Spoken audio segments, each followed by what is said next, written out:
I want to do a talk on permaculture and what it means to me. Now, I don't have an extensive gardening background, and I've only been exposed to permaculture in the last really 6 months, maybe less than 6 months.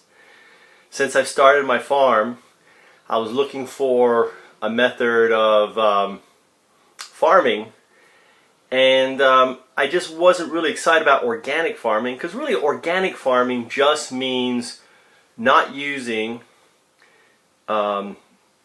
pesticides and chemical fertilizers to grow your plants.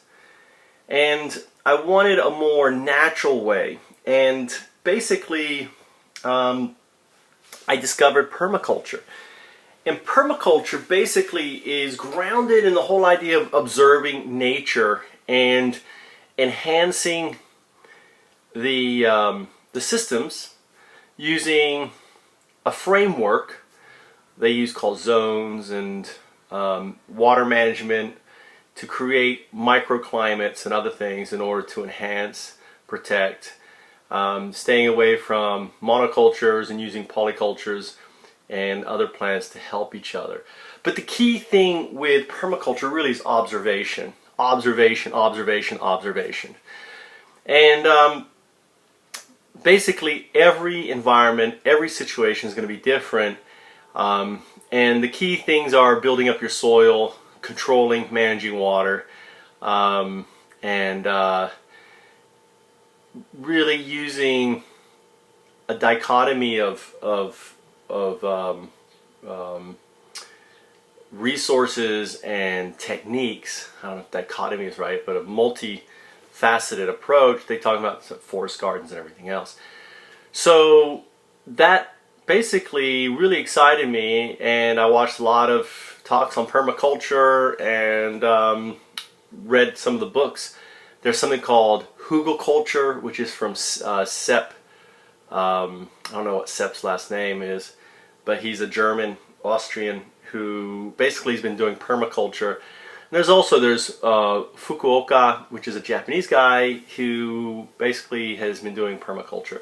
So permaculture is basically a name to talk about all these different things. And for me, I use the word permaculture very much as I use the word pesticide to cover fungicides and herbicides and everything else. When I use the word permaculture, I'm actually using the broad sense of the term, not the specific sense of the term. So that's important, because there are those who are practitioners of permaculture, kind of like there's those who are practitioners of Christianity, right? And even in Christianity, there's many schools, right, of thought. It's all based on the idea of God, but there's many schools. I look at basically in the same way. So there are those in permaculture that basically, no, I'm a Christian. I'm a permaculture, idealist, where I'm more of a permaculture as a philosophy towards sustainable garden. And there's 3 precepts to permaculture. Just to remind you, I adapted them and modified them slightly because I didn't like the way that they are. So, that's the way I am. If I don't like something, I change it to fit me. And if you don't like what I say, then change it to fit you. Because I think ultimately, permaculture to me is more of a philosophy, an idea of approaching life and agriculture and sustainable agriculture or sustainable society. And basically the 3 ethics that I changed was basically help the planet, its life, and share. So help the planet, its life, and share. It's easy to remember. Help the planet, its life, and share. And basically help the planet be sustainable. Everything from when you are, eating an apple, save the seeds. When you are, cutting a tomato, save the seeds. Taking your garden scraps and using them. Bury them in your garden, right? If you don't have a compost, no problem. Dig a hole, throw your scraps in your garden. Worms will love it, right? Just dig a hole. If you're not even gardening, take your scraps once a week, dig a hole, throw them in the garden. And everything. Don't worry about it, you know. If you can have composting toilets, if you're building a house, have composting toilet. If you can, if you're using, you know, can you use your bath water to water your plants and so on? Do so if you can. Things like that. So that's help the planet. Help life. Well, help life. Obviously, we talk about planting flowers. We talk about not using pesticides, not using herbicides and fungicides, ultimately because they're harming us more than helping us. These things deal with simple problems but create complex ones, right? They solve simple problems but create complex problems, okay? So that you have to understand that, because, you know, getting atrazine out of our system, or what is it? Oh, I can't remember what it's called now. You know what I'm talking about. The other toxins. Getting this stuff out of our environment is really, really, really difficult, if not impossible. Once we put this crap in there, you know, like dealing with the ozone layer and everything else, it's so hard to get the stuff out. So yes, we have a simple problem. We got bugs eating, or we got fungus on our trees. Let's put a chemical that ultimately is going to build up toxicity that is non-biodegradable and put it into our ecosystem. It just doesn't make sense. So all of that action is not helping life. So, you know, you can help life in many different ways. Human life, animal life, bee life, you know, 70% of insects are beneficial, right? 70% of insects we want. And yet we're killing them because we want to kill the 30%. So it's like, let's wage war on the bees and the honeybee, the bumblebees, and all the other, you know, bees and butterflies, because we want to kill a few of the, you know, beetles and stuff like that that are causing us harm. And then share.